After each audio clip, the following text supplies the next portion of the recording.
Os 39 artigos da religião. Artigo 1. Da fé na Santíssima Trindade. Há um único Deus, vivo e verdadeiro, eterno, sem corpo, sem partes nem paixões, de infinito poder, sabedoria e bondade, Criador e conservador de todas as coisas, visíveis e invisíveis. E na unidade desta divindade há três pessoas, da mesma substância, poder e eternidade: o Pai, o Filho e o Espírito Santo. Artigo 2. Do Verbo, o Filho de Deus, que se fez verdadeiro homem.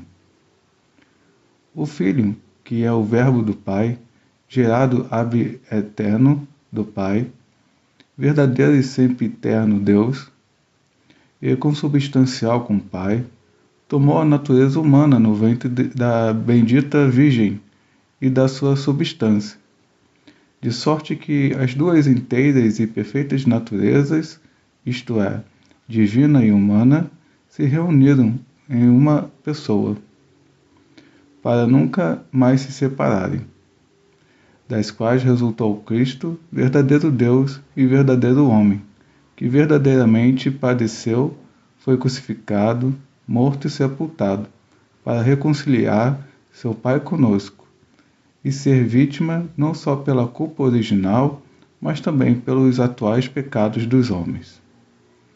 Artigo 3. Da descida de Cristo ao Hades. Assim como Cristo morreu por nós e foi sepultado, assim também deve ser crido que desceu ao Hades. Artigo 4. Da ressurreição de Cristo.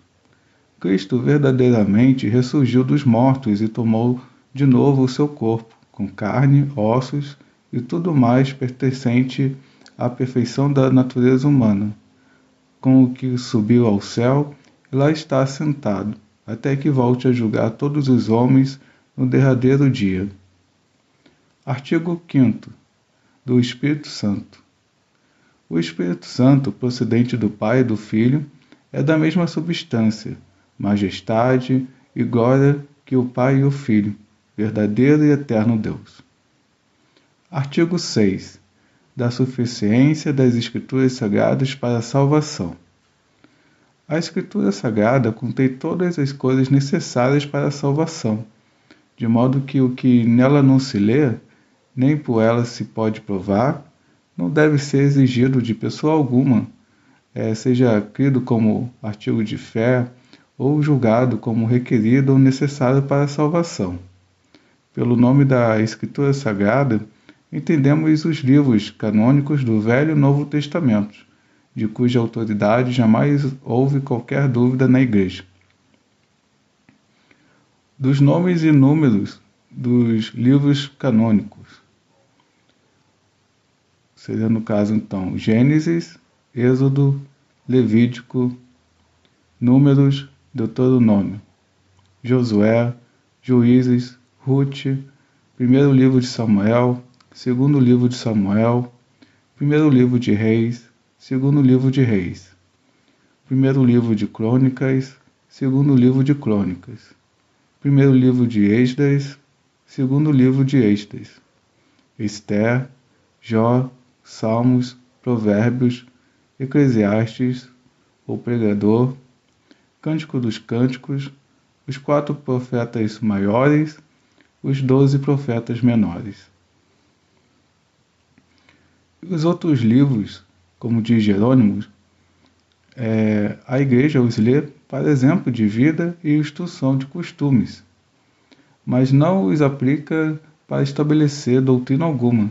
Tais são os seguintes: terceiro livro de Esdras, quarto livro de Esdras, livro de Tobias, livro de Judite, o restante dos livros de Ester, livro da sabedoria, Jesus filho de Siraque, o profeta Baruque, o cântico dos 3 mancebos, a história de Susana, de Bel e o dragão, oração de Manassés, segundo livro de Macabeus.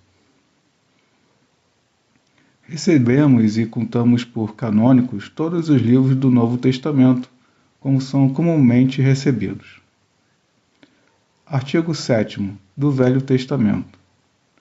O Velho Testamento não é contrário ao Novo, porquanto em ambos, tanto o Velho como o Novo, se oferece a vida eterna ao gênero humano, por Cristo, que é o único mediador entre Deus e o homem, sendo Ele mesmo Deus e homem. Portanto, não devem ser ouvidos os que pretendem que os antigos pais só esperaram promessas transitórias. Ainda que a lei de Deus, dada por meio de Moisés, no que respeita a cerimônia e ritos, não obrigue os cristãos, nem devem ser recebidos necessariamente os seus preceitos civis em nenhuma comunidade. Todavia, não há cristão algum que esteja isento da obediência aos mandamentos que se chamam morais. Artigo 8º dos Credos. O credo niceno e o que ordinariamente se chama símbolo dos apóstolos devem ser inteiramente recebidos e cridos, porque se podem provar com autoridade muito certas da Escritura Sagrada. Artigo 9º do pecado original. O pecado original não consiste na imitação de Adão, como vãmente pregado pelos pelagianos. É, porém, a falta e corrupção da natureza de todo o homem gerado naturalmente da semente de Adão, pelas quais o homem dista muitíssimo da retidão original e é de sua própria natureza inclinado ao mal. De sorte que toda a carne sempre cobiça contra o espírito, e por isso toda pessoa que nasce neste mundo merece a ira e condenação de Deus. E esta infecção da natureza ainda permanece também nos que são regenerados, pelo qual o apetite carnal, chamado em grego ponema sarkos, que uns interpretam sabedoria, outros sensualidade, outros afeição e outros desejo carnal. Não sujeita à lei de Deus, e apesar de não há condenação para os que creem e são batizados, contudo o apóstolo confessa que a concupiscência e a luxúria têm de si mesmas a natureza do pecado. Artigo 10º do livre-arbítrio. A condição do homem depois da queda de Adão é tal que ele não pode converter-se e preparar-se a si mesmo por sua própria força natural e boas obras, para a fé e invocação a Deus. Portanto, não temos o poder de fazer boas obras, agradáveis e aceitáveis a Deus, nem que a graça de Deus por Cristo nos previna, para que tenhamos boa vontade e coopere conosco enquanto temos essa boa vontade. Artigo 11. Da justificação do homem. Somos reputados justos perante Deus somente pelo mérito do nosso Senhor e Salvador Jesus Cristo pela fé, e não por nossos próprios merecimentos e obras. Portanto, é doutrina muito saudável e cheia de consolação a de que somos justificados somente pela fé, como se expõe mais amplamente na homilia da justificação. Artigo 12. Das boas obras. Ainda que as boas obras, que são os frutos da fé e seguem a justificação, não possam expiar os nossos pecados, nem suportar a severidade do juízo de Deus, são todavia agradáveis e aceitáveis a Deus em Cristo, e brotam necessariamente de uma verdadeira e viva fé, tanto que por elas se pode conhecer tão evidentemente uma fé viva, como a árvore que se julga pelo fruto. Artigo 13. Das obras antes da justificação. As obras feitas antes da graça de Cristo e da inspiração do seu Espírito não são agradáveis a Deus, porquanto não procedem da fé em Jesus Cristo. Nem fazem os homens dignos de receber a graça, nem, como dizem os autores escolásticos, merecem a graça do congruo. Muito pelo contrário, visto que elas não são feitas como Deus quis e ordenou que fossem feitas. Não duvidamos terem elas a natureza do pecado. Artigo 14. Das obras de supererrogação. As obras voluntárias que excedem os mandamentos de Deus e que se chamam obras de supererogação, não se pode ensinar sem arrogância e impiedade, porque por elas declaram os homens que não só rendem a Deus tudo a que são obrigados, mas também a favor dele fazem mais do que, como rigoroso dever, lhes é requerido. Ainda que Cristo claramente disse: quando tiveres feito tudo o que vos está ordenado, dizei: somos servos inúteis. Artigo 15. De Cristo, único sem pecado. Cristo, na verdade de nossa natureza, foi feito semelhante a nós em todas as coisas, exceto no pecado, do qual foi totalmente isento, tanto na sua carne como no seu espírito. Ele veio a ser o Cordeiro Imaculado, que pelo sacrifício de si mesmo, uma vez oferecido, tirasse os pecados do mundo. E o pecado, como diz São João, não estava nele. Porém nós, os demais homens, posto que batizados e nascidos de novo em Cristo, ainda pecamos em muitas coisas. E se dissermos que não temos pecado, a nós mesmos nos enganamos e não há verdade em nós. Artigo 16. Do pecado depois do batismo. Nem todo pecado mortal voluntariamente cometido depois do batismo é pecado contra o Espírito Santo e irremissível, pelo que não se deva negar a graça do arrependimento aos que tiverem caído em pecado depois do batismo. Depois de termos recebido o Espírito Santo, podemos apartar-nos da graça concedida e cair em pecado, e pela graça de Deus levantar-nos de novo e emendar nossas vidas. Devem, portanto, ser condenados os que dizem que já não podem pecar mais enquanto aqui vivem, ou os que negam a oportunidade de perdão às pessoas verdadeiramente arrependidas. Artigo 17. Predestinação e eleição.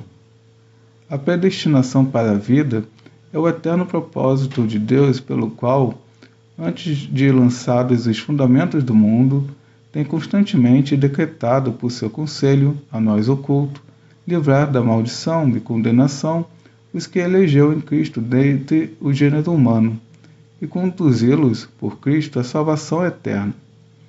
Como vasos feitos para a honra, por isso, os que se acham dotados de um tão excelente benefício de Deus são chamados segundo o propósito de Deus, por seu Espírito operando em tempo devido, pela graça obedecem à vocação, são edificados gratuitamente, são feitos filhos de Deus por adoção, são criados conforme a imagem de seu unigênito Filho Jesus Cristo, vivem religiosamente em boas obras e enfim chegam, pela misericórdia de Deus, à felicidade eterna. Assim como a pia consideração da predestinação e da nossa eleição em Cristo é cheia de um doce, suave e inexplicável conforto para as pessoas devotas e os que sentem em si mesmos a operação do Espírito de Cristo, mortificando as obras da carne e seus membros terrenos, e levantando o seu pensamento às coisas altas e celestiais, não só porque muito estabelece e confirma sua fé na salvação eterna que hão de gozar por meio de Cristo, mas porque veemente acende o seu amor para com Deus, assim para as pessoas curiosas e carnais, destituídas do Espírito de Cristo, o ter de contínuo diante dos seus olhos a sentença da predestinação de Deus é um princípio muitíssimo perigoso, por onde o diabo as arrasta ao desespero, ou a que vivam numa segurança de vida impuríssima, não menos perigosa que a desesperação.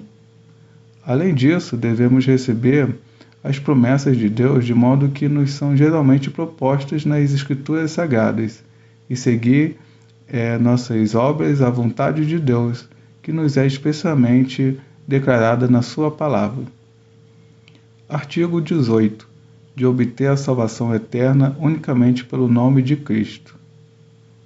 Devem ser também tidos por amaldiçoados os que se atrevem a dizer que todo homem será salvo pela lei ou seita que professa, contanto que seja cuidadoso em modelar sua vida segundo a lei e o lume da natureza. Porque a Escritura Santa somente nos propõe o nome de Jesus Cristo como o único meio pelo qual os homens se hão de salvar. Artigo 19. Da Igreja. A Igreja visível de Cristo é uma congregação de fiéis, na qual é pregada a pura palavra de Deus, e são devidamente administrados os sacramentos, conforme a instituição de Cristo, em todas as coisas que necessariamente se requerem neles. Assim como a Igreja de Jerusalém, de Alexandria, de Antioquia erraram, assim também a Igreja de Roma errou, não só quanto às suas práticas, ritos e cerimônias, mas também em matéria de fé. Artigo 20. Da autoridade da Igreja. A Igreja tem poder de decretar ritos ou cerimônias, e autoridade nas controvérsias da fé. Todavia, não é lícito à Igreja ordenar coisa alguma contrária à palavra de Deus escrita, nem expor um lugar da Escritura de modo que repugne a outro. Portanto, se bem que a Igreja seja testemunha e guarda da Escritura Sagrada, todavia, assim como não é lícito decretar coisa alguma contra ela, também não se deve obrigar a que seja acreditada coisa alguma que nela não se encontra, como necessária para a salvação. Artigo 21. Da autoridade dos Concílios Gerais. O 21º artigo dos precedentes é omitido porque é, em parte, de um caráter local e civil, e é provido, no tocante às restantes partes dele, em outros artigos. Artigo 22. Do Purgatório. A doutrina romana relativa ao purgatório, indulgências, veneração e adoração tanto de imagens como de relíquias, e também a invocação dos santos, é uma coisa fútil e vãmente inventada, que não se funda em testemunho algum da Escritura, mas ao contrário repugna a palavra de Deus. Artigo 23. Da administração na Igreja. A ninguém é lícito tomar sobre si o cargo de pregar publicamente ou administrar os sacramentos na congregação, antes que seja legalmente chamado e enviado a executá-lo. E devemos julgar por legalmente chamados e enviados aqueles que tiveram sido escolhidos e chamados para esta obra pelos homens, revestidos publicamente de autoridade, dada a eles na congregação, para chamar e enviar ministros à vinha do Senhor.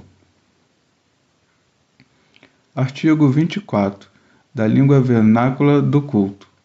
Repugna evidentemente a palavra de Deus e ao uso da Igreja primitiva dizer orações públicas na Igreja ou administrar os sacramentos em língua que o povo não entende. Artigo 25. Dos sacramentos.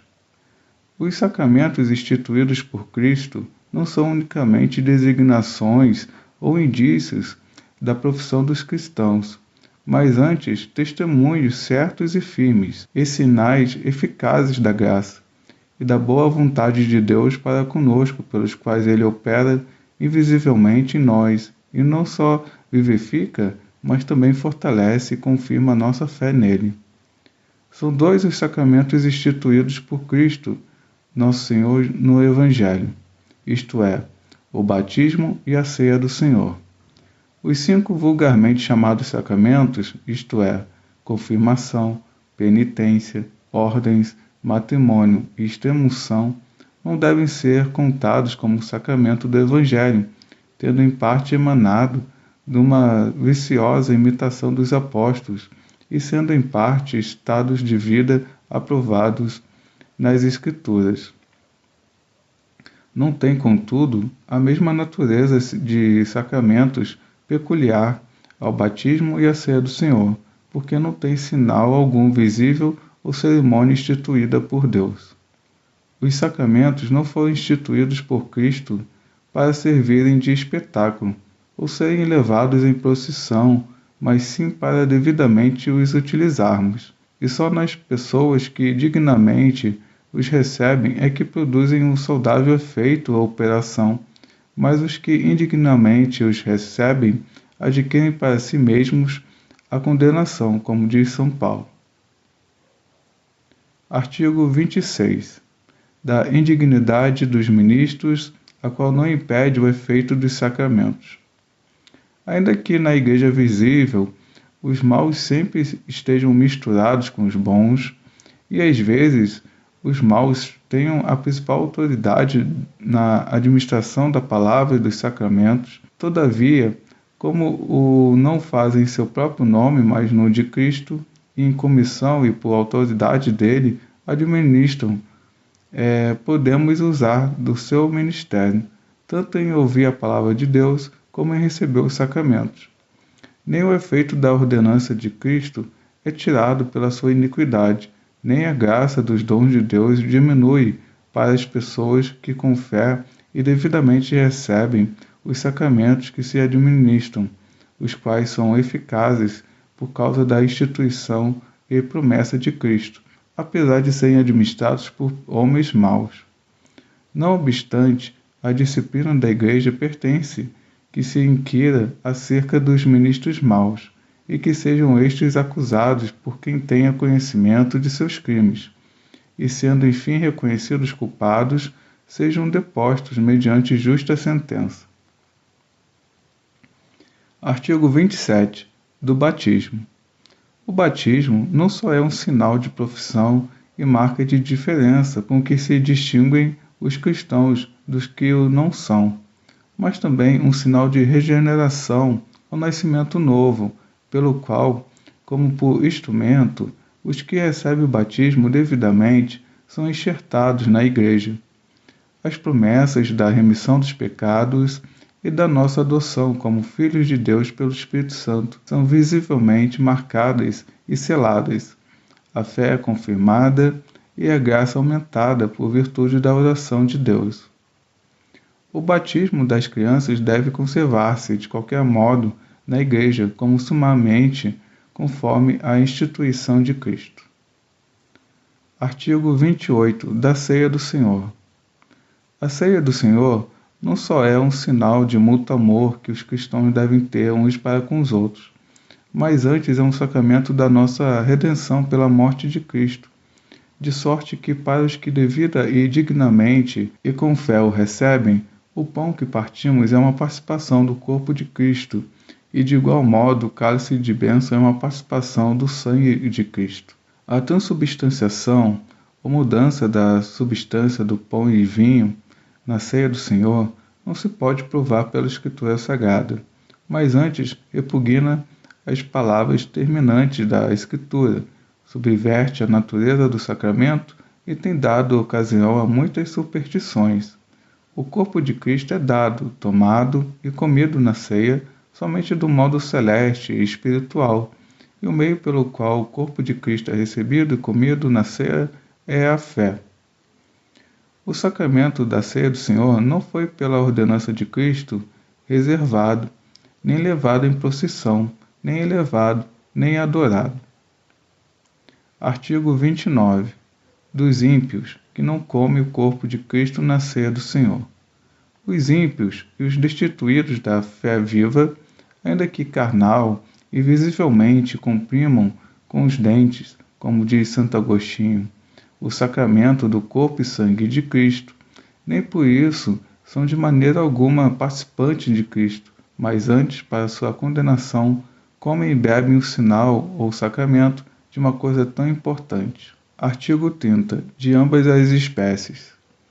O cálice do Senhor não se deve negar aos leigos, porque ambas as partes do sacramento do Senhor, por instituição e ordem de Cristo, devem ser administradas a todos os cristãos igualmente.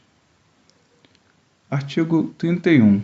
Da única oblação de Cristo consumada na cruz. A oblação de Cristo, uma só vez consumada, é a perfeita redenção, propiciação e satisfação por todos os pecados, tanto originais como atuais, do mundo inteiro.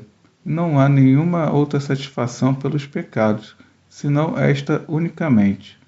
Portanto, os sacrifícios das missas, nos quais vulgarmente se dizia que o sacerdote, oferecia Cristo para a remissão da pena ou culpa pelos vivos ou mortos, são fábulas, blasfemas e enganos perigosos.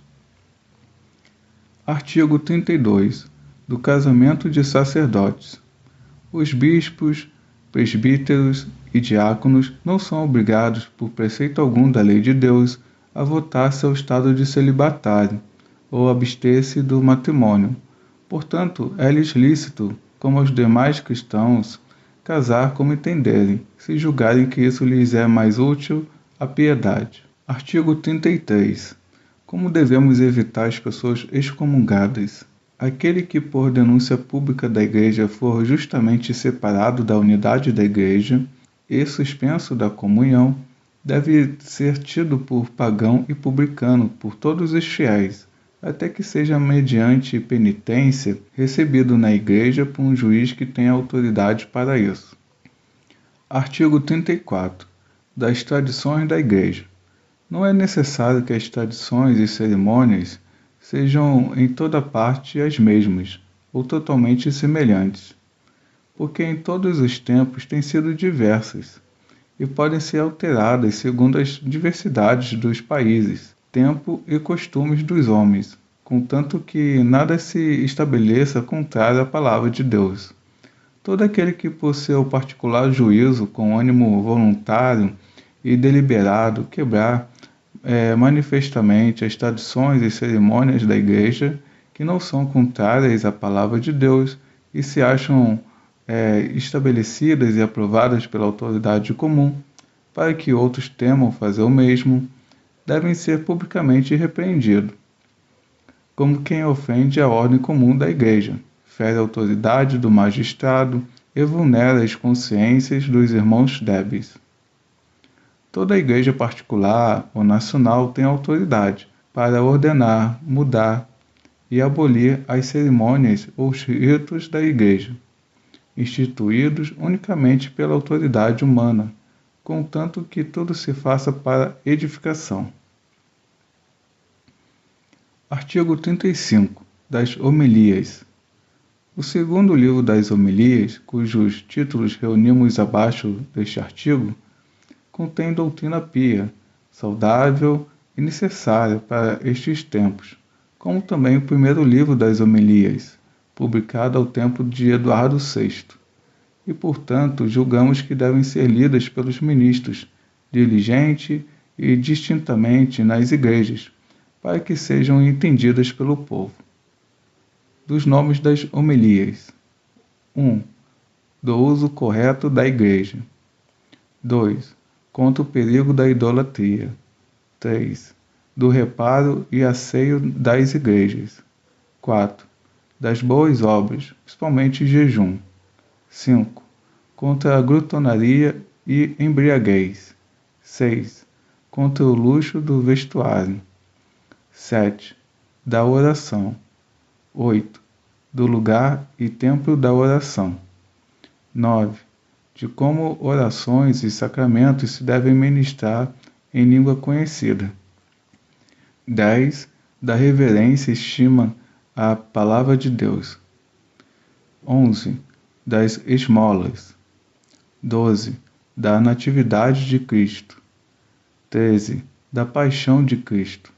14. Da ressurreição de Cristo. 15.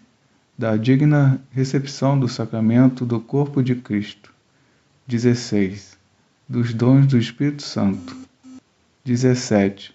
Para os dias de rogações. 18. Do estado do matrimônio. 19. Do arrependimento. 20. Contra a ociosidade. 21. Contra a rebelião. Este artigo é recebido nesta igreja enquanto declara que os livros das homilias são explicações da doutrina cristã e se destinam à instrução na piedade e moralidade. As referências à Constituição e leis da Inglaterra são, porém, consideradas impraticáveis às circunstâncias desta igreja, pelo que está suspensa também a ordem para a leitura das referidas homilias nas igrejas, até que se proceda à revisão que se impõe, para livrá-las tanto de palavras obsoletas como das referências de natureza local. Artigo 36. Da sagração de bispos e ministros. O livro da sagração de bispos e ordenação de presbíteros e diáconos, estabelecido pela Convenção Geral desta Igreja em 1792, contém tudo quanto é necessário para a referida sagração e ordenação. Nem há nele coisa alguma que seja por si mesma supersticiosa e ímpia, e, por consequência, todos aqueles que são sagrados ou ordenados segundo a referida fórmula, decretamos que todos eles são reta, canônica e legalmente ordenados. Artigo 37. Do poder dos magistrados civis.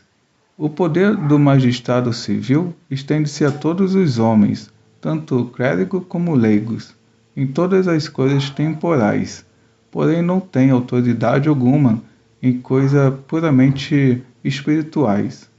E temos por dever de todos os homens que professam o Evangelho o renderem a obediência respeitosa à autoridade civil, que é regular e legitimamente constituída.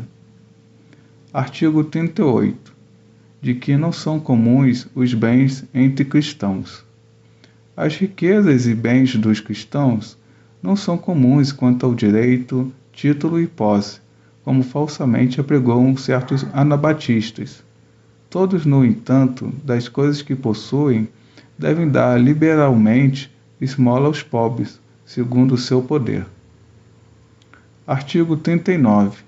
Do juramento de um cristão. Assim como confessamos que o juramento vão e temerário é proibido aos cristãos por nosso Senhor Jesus Cristo e por Tiago, seu apóstolo, assim também julgamos que a religião cristã de nenhum modo proíbe que uma pessoa jure quando o magistrado o exige em causa de fé e caridade, contanto que isto se faça segundo a doutrina do profeta, em justiça, juízo e verdade.